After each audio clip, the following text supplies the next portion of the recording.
আমার এই খিচুড়িতে দিম কয়টা সিরিয়াল খুব সুন্দর করে মাখতে আছে মাংসগুলোরে। বোম্বাই মরিচের যে এত সুন্দর একটা ঘেরান হইতে আছে খিচুড়িটা দিয়া। এখন আমি গরুর মাংস লইলাম কে আমরা ভুনা খিচুড়ি রান্না করব। তাই এই জায়গায় মুগ ডাইল আর মুসুরি ডাইল টাইলে নিয়েছি, আর এই জায়গায় আছে আতপ চাল। তো এগুলো এখন ধুয়ে নেব। ডাইলগুলো খুব সুন্দর করে কসলাই কসলাই ধুতে হবে। এই জায়গায় কিন্তু এগুলো বেশি মুগ ডাইল আর মুসুরি ডাইল তো কিনে আনছি।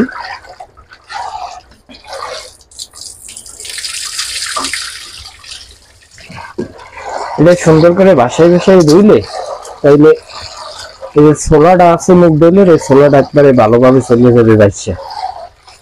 তো ডাইলটা ধোয়া হয়ে গেছে, এবং ডাইলটা একটু পানি দিয়ে ভিজিয়ে রাখবো। আতপ চাল নিছি, দেশি আতপ চাল। আতপ চাল ধরে দিয়ে নিব। পুরি কিন্তু ভাতের চাল দিয়েও মজা, পোলাও চাল দিয়ে মজা, আর আতপ চাল দিয়েও মজা। আতপ চাল তো অনেকে খায় না দেখছি, কিন্তু আতপ চাল দিয়ে খাই দেখছি অনেক মজা। চালটা কালে সুন্দর করে সাদা সাদা করে ধুয়ে লইছি। চালটা ধোয়া শেষ, এবং চালটা সেঁকে নেব। খিচুড়িতে আলু না দিলে কিন্তু মজা লাগে না, লেগে আলু ছিলে নিতে আসি।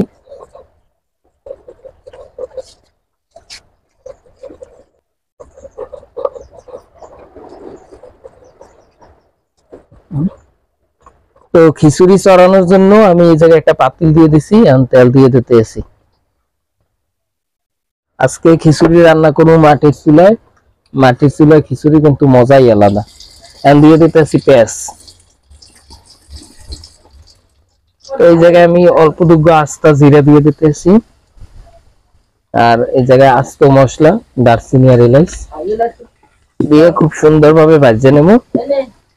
পেঁয়াজটা হয়ে গেছে, এখন আমি এই জায়গায় দিয়ে দেবো এই যে জায়গায় মশলা আছে, বাটা মশলা, পেঁয়াজ রসুন বাটা,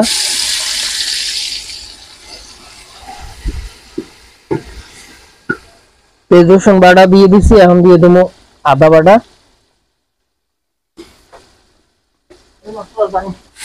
আজকে খুবই একটা স্পেশাল খিচুড়ি রান্না করবো আতপ চাল দিয়ে। একটু জিরে বাটা দিয়ে দিছে,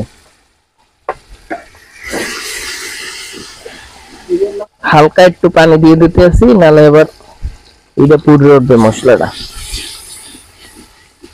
দিয়ে দিতে আসি লবণ পরিমাণ মতো। যেহেতু এটা খিচুড়ি সেহেতু হলুদের গুঁড়ো একটু বাড়াই দিতে হইবে। হলুদের গুঁড়ো দিয়ে দিলাম, সাথে দিয়ে দিতে আসি একটু মরিচের গুঁড়ো, তাহলে খিচুড়ি কালারটা অনেক সুন্দর আসে।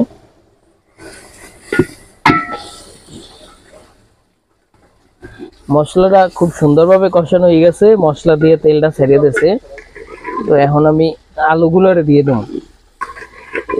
আলুগুলো মশলার সাথে যত সুন্দরভাবে বোনানো যাইবে তত খিচুড়িটা খাইতে মজা হইবে, আর আলুটাও সেদ্ধ ভালো হইবে।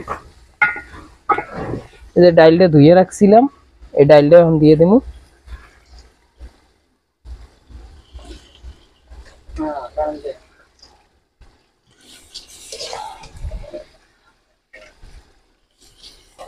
ডাইলটা দিয়ে দিচ্ছি, দিয়ে খুব সুন্দরভাবে নাড়তে হইবে। আলু আর ডাইলের কষানো হয়ে গেছে সুন্দরভাবে। এখন আমি এই যে ধোয়া চালগুলো দিয়ে দেবো। চালগুলো দেওয়ার পরে খুব সুন্দর করে এইটারে মাখাইতে হইবে। খুব সুন্দর করে মিক্সার করে আবার একটু মশলার মধ্যে কষাইতে হইবে। ডালটা কষানো হয়ে গেছে, এখন আমি পানি দিয়ে দেব। পানি দিয়ে জায়গায় পরিমাণ মতো দেবেন। মাংসটা চড়াইয়ে এলো, তেল দাও। এটা কি? রসুন বাটা, পেঁয়াজ রসুন বাটা, কি আদা বাটা, জিরা আর কি গরম মশলা। আচ্ছা, এগুলো দিয়ে মাংসগুলো দিয়ে দাও।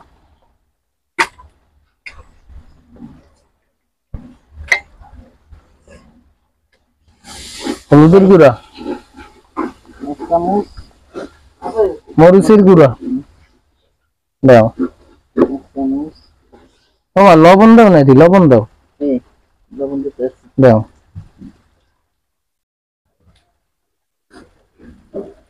এখন মাইক কে হলো, খুব সুন্দর করে মাখতে আছে মাংসগুলোরে।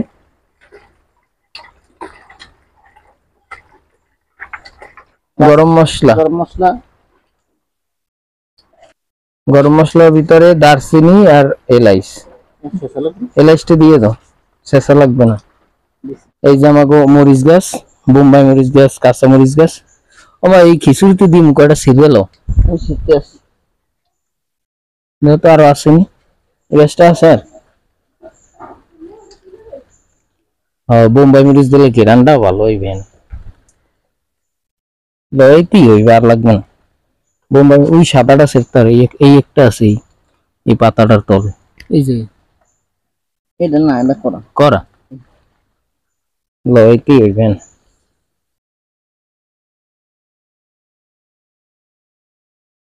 গরুর মাংস রান্না করা হয়ে গেছে, কত সুন্দর একটা কালার আইছে। মা রাতের গরুর মাংস যে কি মজা। তা প্রেসার কুকারে রান্না করার পরে এরপর আবার একটু কড়াইতে উঠেই আবার একটু জাল দিছে, কত সুন্দর একটা কালার আইছে গরুর মাংসে। খিচুড়িটা আমাকে রান্না করা হয়ে গেছে, কত সুন্দর ঝুরঝুরা খিচুড়ি। তাই আমি আবার একটা কাজে গেছিলাম, এদিকে আব্বু হেরা সবাই খাইছে, এখন আবার এই আমি খামু। এই প্লেটে বাইরে লইতেছি খিচুড়ি গুলো, দেখেন কত সুন্দর। আর বোম্বাই মরিচের যে এত সুন্দর একটা ঘেরান আইতে আছে খিচুড়িটা দিয়া। এখন আমি গরুর মাংস লইলমু, মন মতো লমু যেথানি লাগে।